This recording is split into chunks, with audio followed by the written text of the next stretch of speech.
सूरज के जीवन का एक ही फंडा था कि मेहनत तो गधा भी करता है, घर बैठे जो कमाए समझदार वही होता है। इसीलिए उसने कभी नौकरी ही नहीं ढूंढी।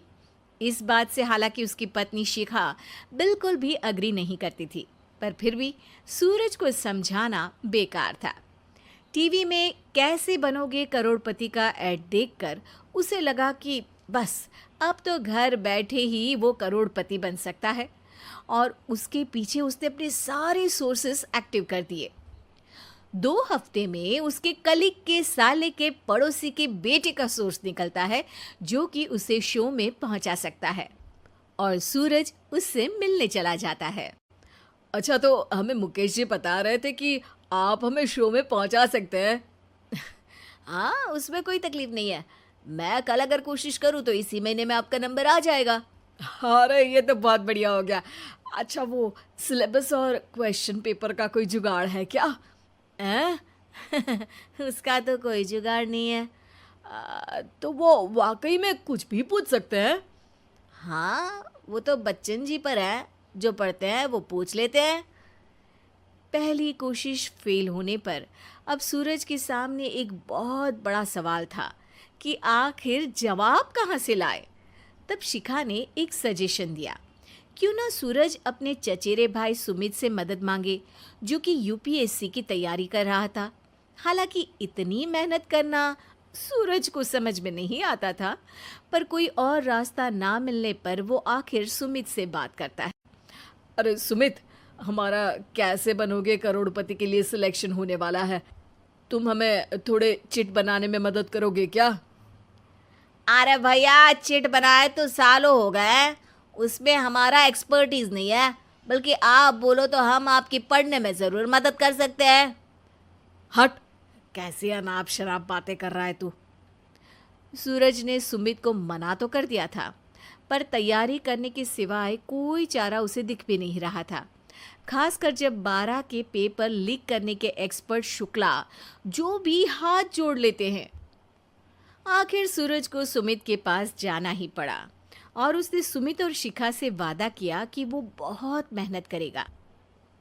1 महीने की तैयारी के बाद फाइनल हुआ कि शो से 1 हफ्ते पहले एक ट्रायल खेला जाएगा, जहां पर सारे रिश्तेदार ऑडियंस की जगह पर होंगे और शिखा सवाल पूछेगी। दूर दराज से भी रिश्तेदार आकर हाजिर हो गए देखने कि आखिर कैसे बनेगा सुमित करोड़पति।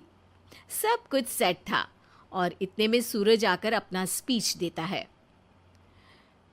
ये 1 महीना मेरे लिए आसान नहीं था, पर अपने भाई सुमित और अपनी पत्नी शिखा की मदद से मैं इतनी दूर पहुंच पाया हूँ। मेरे मम्मी पापा के आशीर्वाद ने भी बहुत साथ दिया है मेरा। मैं उम्मीद करता हूँ कि आज के शो में आप लोगों को बहुत मज़ा आएगा। साक्षी पहला सवाल पूछती है और पूरे कमरे में सन्नाटा छा जाता है। इंडिया में कितने स्टेट्स हैं?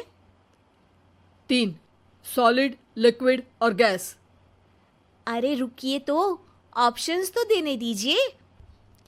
इतने में 5वीं कक्षा का चिंटू बोल उठता है।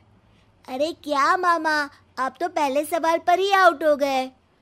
अरे बेटा, पहला सवाल तो ट्रायल होता है ना। अरे तुम अब देखना। देखने जैसी बात तो थी ही। सूरज को इतना शांत किसी ने नहीं देखा था। कभी कभी तो लगता था मानो सूरज आंख खोलकर ही सो गया हो। मामा जल्दी करो प्लीज, कल सुबह पनवेल भी तो निकलना है। अरे हट, कंसंट्रेट करने दे मुझे।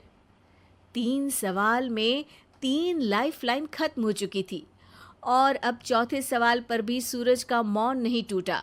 पर सूरज अभी भी हार मानने को तैयार नहीं था। उधर हर कोई सूरज को छोड़ सुमित को देख रहे थे। आखिर सुमित ने ही तो पढ़ाया था सूरज को। गजब बेइज्जती है यार। अरे बेटा, तो बाप का, दादा का, भाई का, सबका नाम बुड़वाएगा। अरे 3 लाइफलाइन ले ली तो भी तेरा कुछ नहीं होना है। अरे कोई इतनी बात करता है क्या शो पर? अरे बेटा, शो पर तेरे जैसे भी तो नहीं आते ना। सूरज की ये जंग आखिर 1 घंटे बाद 5वें सवाल पर खत्म हो गई, जब उसने इंडिया के नेशनल बर्ड का नाम कहा, कौवा। अरे बेटा, मजा तो बहुत आया, बस थोड़ा टाइम पर खत्म होता तो आनंद भी आ जाता। ताने बारिश के बूंदों की तरह बरस रहे थे और सूरज को भी समझ आ रहा था कि ये करोड़पति बनना शायद उसके बस के बाहर की बात है। पर वो आखिर ये बात मान कैसे लेता? वो सख्त लौंडा जो ठहरा, उसने सोचा कि बेइज्जती तो हो ही चुकी है, पर अगर मैं हार नहीं मानूं तो शायद कुछ हो सकता है। शिखा, तुम देखना, असली शो में आग लगा दूंगा, आग, करोड़पति बनूंगा मैं। हाँ, सब्जियां खत्म हो गई है घर पे, ले आओ। पहले पति बन जाओ, फिर करोड़पति बनना। अरे गजब बेइज्जती है यार। बेटा, अभी तो घर पर ही हुई है, 1 हफ्ते में तो तुम देश के सामने करवा कर आओगे। वैसे जब टीवी पर जाओ ना, तो बस अपने मम्मी का ही नाम लेना, ठीक है? कोई पूछे तो बोलना कि पापा नहीं है मेरे। अरे पढ़ाई की, पेपर निकलवाए, इतने सारे लोगों को खाना खिलवाया, क्या फ़र्क पड़ा? इसीलिए मैं कहता हूँ कि मेहनत तो गधा भी करता है, घर बैठे जो कमाए वही सिकंदर। लेकिन मामा, गधे भी जानते हैं कि हमारा राष्ट्रीय पक्षी मोर है।